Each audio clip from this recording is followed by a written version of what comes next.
Hey, this is MATSAN, and welcome to our channel. Hi! Today's topic is about things that Poland surprised me when I firstly came here to live. When it was a long time ago. Yeah, so it was around 6 years ago, and during the shower I was having the feeling like, yeah, have we ever talked about what are those things that are obviously different? Yeah, so we figured that it might be interesting for you to hear from a foreigner's perspective. I think many times we speak about those things, but we never actually think about making a video out of it. Yeah? Yes. Okay, so we made some notes here.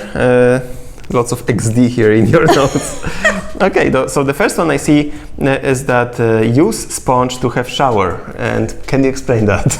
Yeah, so in Taiwan, about brushing your body, we are using something that looks more like a towel shape, yeah. Okay. But it is with this brushing texture. So you of course add the soap or shower gel on it, and then you kind of just like brush yourself in this way, yeah. But then here you use like sponge shape, and I was like smiling when I first saw it in Poland. I was like, really? It's like the sponge you use to clean the dish, yeah? But then you but use bigger, and then you just start to like scrub yourself, and you know, it's like this size, right? So when you have to scrub your back, you kind of need to have like good flexibility to touch it. That's why you can buy this little like spoon with the sponge, yeah, so you can just do like this. I feel like old people use that. I don't use that, but so because I kind of recall that in Taiwan I was using something like that. Of course, I was surprised that you guys use something like that, and so in Taiwan you can't even buy it, this thing. I never saw it. I guess there is something that looks similar to that, or some kind of gloves with this brushing texture, but gloves? Yeah, like in the shape of gloves, but I never really even pay much attention to it, because nobody, at least from my family, is using anything other than the towel shape. Okay. But definitely I never saw the sponge shape. At least when I was still in Taiwan, there was nothing like that. All right, that's interesting. Yeah. Use toilet paper roll, not tissue, to wipe ass. Yeah, so over here our lifestyle and your family and the other house that we visited in Poland, everybody's using those toilet paper roll. Yeah, that's like those rolls. Shouldn't be like that. Yeah, you use it in the toilet to wipe yourself after pee and poop. And then in our case, we also use the same kind of paper for eating, wiping the mouth and so on. Like we use it for everything. But then in Poland, yeah. But then in Taiwan, we have everything like in the tissue way. So you use tissue when you want to wipe ass? Yeah, we use this tissue, and it's always in this box. Yeah. All right. And then you just like 1, 2, 3, or 4, like these pieces instead of rolling. Of course, you can find those rolls in Taiwan, but I'm just saying we don't use it that often in the house. Okay. Yeah. Okay. I remember you. No, there were tissues. Yeah. Tissues. Okay. No trash bin in a toilet, and always put trash under the sink. Well, we have trash bin in a toilet. But it's more like it's our later on habit, let's say, yeah. But like in the beginning when I came here, and I remember I had period and I need to throw my tampon after I finished cleaning myself, and I was like, where is the trash bin? And I pack it and I keep it in my bag. Yeah, and then later on I somehow find out that it's a habit for you that you don't, like in your parents' house, there's also no trash bin in the toilet. Yeah, my parents don't really have it. We have it here in our house. However, like you mentioned, the trash bin under the sink part, this is like very Polish, and I never really noticed something like that in countries that I've been to. So for anyone who is gonna visit Polish house for the first time, so you can always expect the trash bin to be under the sink, mostly in the kitchen. Yeah. I see not eating lunch. Yeah, so as we mentioned many times, you guys prefer to eat breakfast, and then a big dinner, and then maximum like a small supper. But the supper is more like a snack or some bread sandwich or really like a little amount. And the biggest meal you eat as dinner and around afternoon, something like that. Yeah. Like originally, when I was a kid, like the perfect idea for this whole eating was that there was like a breakfast usually like egos and stuff like that, yeah, and then there was like a huge dinner with 2 parts, right? So it was like soup plus dinner together, and then there was supper. And the supper is usually chocolate milk, something like I don't know, pancakes or stuff like rather even like sweet. However, now I have to say like I don't need any supper at all, and my lunch equals to dinner basically. Like I can say it's lunch, but it's so big, so I will maybe eat some trash at home. Actually, it's horrible. Yeah. But then, just worth to mention that in the corporation, I feel like there is a bigger existence of lunch. Oh yeah. Yeah, because you have to consume a lot of energy. Maybe that's why. But yeah, indeed, even in that case, I spoke with some of my colleagues, and they said that they eat lunch at work, but then at home they eat really small amount of dinner. So it's like anyways same concept, just different names. Yeah, Polish people eat a lot of rice too. Of course, not that much as we do in Asia, XD. Why you have to read everything? It's a note for us. Yeah, so when I came here, of course, I know that in Europe, you guys eat rice. You know, we can see lots of existing dishes like risotto, and I know about those meal in Spain, there is also rice included. So I was expecting that, definitely I can find rice here. But the amount of rice that is added or included into Polish meal is way higher than I thought. Yeah, so you have, lots of dishes actually that you have rice as side dish, or gołąbki, you actually put rice together with the cabbage. So it is a Polish meal. And if you go to the supermarket, there's also like 4 sections of rice. So yes. That's interesting that I wouldn't really expect that much. I was thinking like, definitely potato will be like the main thing here, and the noodles probably, But then, as I say, it actually surprised me, but in a good way, since I love rice. I don't like rice personally. I mean, I like it as a little dish, and always the rest ended up in her stomach from my dish because I just can't. How tall Polish men are and how short Polish women are. Okay. Yeah, I mean, of course, Polish men by statistic are not the tallest in Europe, but overall, maybe because I'm short, so for me coming here, I see that Polish men are tall. Like I met you in the beginning, and then your friends who are taller than you, and you're 180 something, and they are all taller than you. Yeah, so that was already like, wow. Usually I hang out with Taiwanese men or Asian men are usually shorter. Yeah, so I was surprised, like, wow, Polish men are tall. And then at the same time, I realized all the girls are, maybe not all, but so many girls are so small, and they are shorter than me. Oh yeah, I mean, actually from our friends, I would say that so many of them are so small. Yeah. Like and tiny. By small, the definition is, my definition is that they're shorter than me, and I'm 162, so I'm not like a tall girl, but they're like definitely below 160 centimeters. So I was like, wow, that's very interesting. I would expect that Caucasian, you overall have like bigger bones and you are overall just taller and bigger, but then just like men are bigger and girls are smaller, so it's kind of like a perfect combination.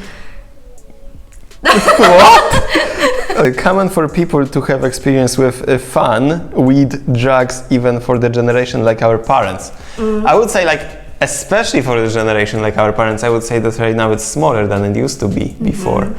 Because like of what I heard about the stories from older generation, I think there was way more drugs than here right now. And it is because of the hippie culture. I think so. It's more like, as I understand, it's because like, in America also was like, especially there, I think the drug culture was very strong back then. So of course it has the impact here too, since it's also like, let's say, Western society. Yeah. So there were even drugs are actually legal in Poland, yeah. So, but actually, I heard back then it wasn't really precise, and they were actually, to be honest, legal. It's there was problem of getting them, I think. But anyways, people were getting them. However, right now they are definitely illegal. But I mean, from some people we know, it's actually kind of easy to access them. Yeah, that surprised me a lot. Yeah, it's you just talk with some friends over the party, and they're like, yeah, I was doing this, I was using that, and it's like actual drugs, and we are not even talking about weed here, actual drugs, yeah, and so then if it's that easy to access drugs, so it's even easier to access weed. Yeah, and you can I don't know, you can always hear friends saying, oh, yeah, I like a weed brownie last week, or yeah, I just smoked a few that last time in the party, like that. And I'm surprised in a way that considering how strict it is in Taiwan to touch drug, to sell drug, to use drug, and it's if you're talking about drugs, then you will connect this person to very bad image that he's from a low class, or he's an addict, or he's a criminal. Okay, that's when you're using drugs, and really no good image. Already bad, yeah. Yeah, I mean, it's just funny how people loudly talk about this point, especially weed, yeah. And I think sooner or later the weed will be officially okay in Poland, yeah. And you can always you can already buy some low CBD weed. Yeah. Self machines those ones that vending machines that you can buy joints and stuff. However, they are the CBD, so it's not really strong actual weed, so it will not really make you feeling anything. Yeah.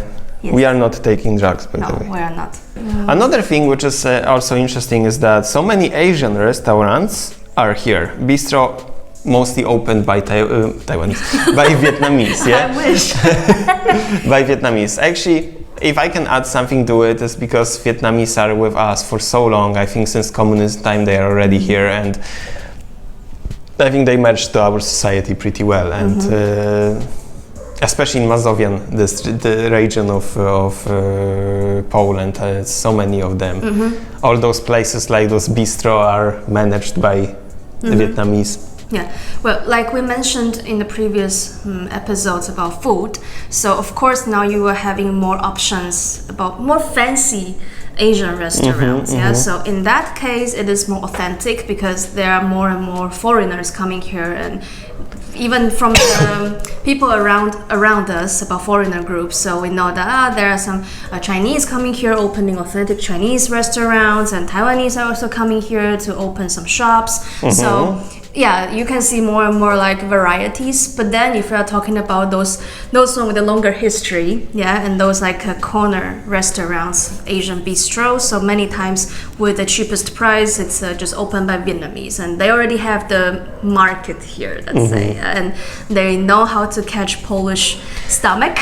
Because those dishes are designed for Polish people, I have the feeling. They have this we call it surówka, which is basically cabbage, chopped cabbage, which Polish people like. I am the exception. I don't like it. We have our favorite restaurant here, and we always tell the guy that we don't want the cabbage, and he understands it right away. He's just confirming, of course you want without the cabbage, and then we get extra rice, which I am not eating. That's not getting fat. I'm eating 4 portions of rice.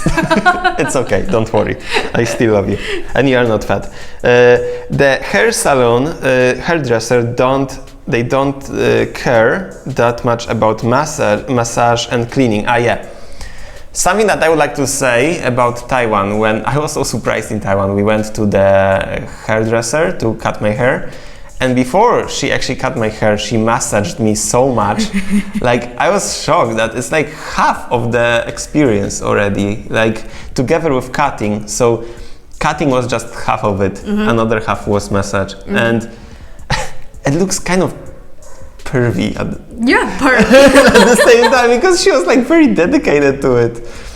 Yeah, it's with like, this mask. because you're sick. So, okay, first of all, it is a very common practice in Taiwan in the hair salon that they give you this foreplay of massage on your shoulder, on your head, and after this whole big treatment, and then they start to wash your hair. And when I'm saying about washing hair, they really care, like they really try their best to clean it. So it's like they really scrub it a lot, or like really clean it deeply. And then after that, if you want to cut or dye or whatever, that comes after. Yeah. All right. But then when I came here and after experience several different salons, I was like, Just like done. Yeah, because usually it's girls, like the hairdressers are girls. And in the beginning I thought that maybe because they're very gentle, so they're like touching it. It's like barely scratch my scalp, so it's like super light touch and super fast. And afterwards I was like, I usually pre-clean my hair before I go to hairdresser. Me too. Yeah, so then that doesn't really bother me that they don't clean much, because anyways it is clean. But I know some people, they just keep it super disgusting and they really go to hairdresser to clean it up. Yeah, so then I think that wouldn't really do much help about the cleaning. Yeah, I'm not doubting anything about the cutting or the skill, but I'm saying it is obviously a difference if you experience both countries about the cleaning hair part. Yeah, that's true. That's true. I enjoyed the part in Taiwan too of this hairdresser. It was really interesting. I see majority of people still drive manual car. Yeah, so well, you can say opposite of like you as European. Well, overall in Europe, people still drive manual car as the majority. But like in Asia, it's mostly about automatic. And in Taiwan, it's like you could, when you're trying to take the driver's license lesson, you could easily choose between manual and automatic. But and to be honest, manual class is cheaper. So many of my friends, they actually chose manual lesson just because it's cheaper. And it's funny because it should be more expensive. There's lots of other things to say. Yeah. To learn as well. To learn, and automatic is like, I guess when you drive manual, you don't have to take automatic classes. No. Yeah, because you automatically know how to drive automatic. So I remember like back then, so when I was around 19, 20 years old when I took the lesson, so I remember manual class was around 8,000 Taiwanese dollars and automatic was around 10,000 Taiwanese dollars.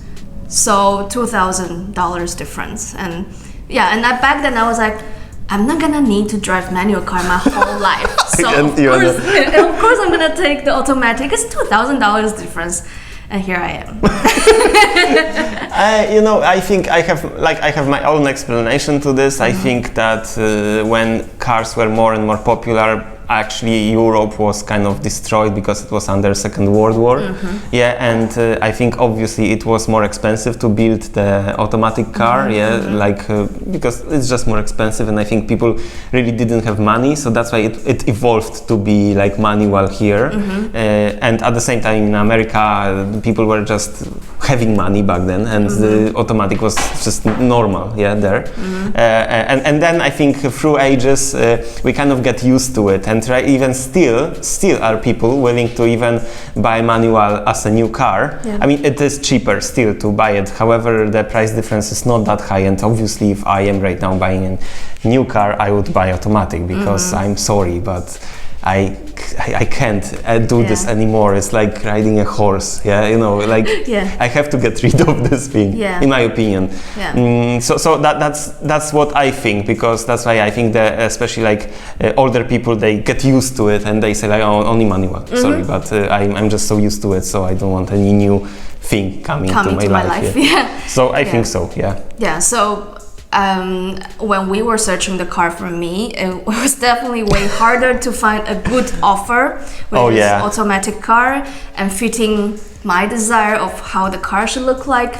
And plus I want an open roof car, so it was such a difficult mission for him to find a nice offer for me. We found it eventually, luckily, but it was really hard. And if you're not gonna travel in Europe and you want to rent a car, the price for automatic is also like higher than manual, because like the cheapest one you could get is definitely a manual car. Oh yeah. Yeah. So, but then as you mentioned to me that the new production, many of them are going with automatic, and also about the hybrid or whatever electrical car. Those already are with automatic, but like just saying that this like new car, this is an option. To like there's always an option to have manual one, but I say that because I'm looking at the streets, so most of those new cars right now are with automatic. Yeah, so it's like probably in the longer future. No, definitely. Yeah, Europe will change, but just saying at this moment in 2021, still. And hope you guys enjoyed this video, and see you guys next time in the next video. Probably you noticed something new here that Sansan wants to clarify. Yes. She changed the hairstyle. Yeah, it's not a filter. I dialed the hair. Yeah. Yes, that's it. Okay, see you. See you. I love you. Bye. Bye. Cheers.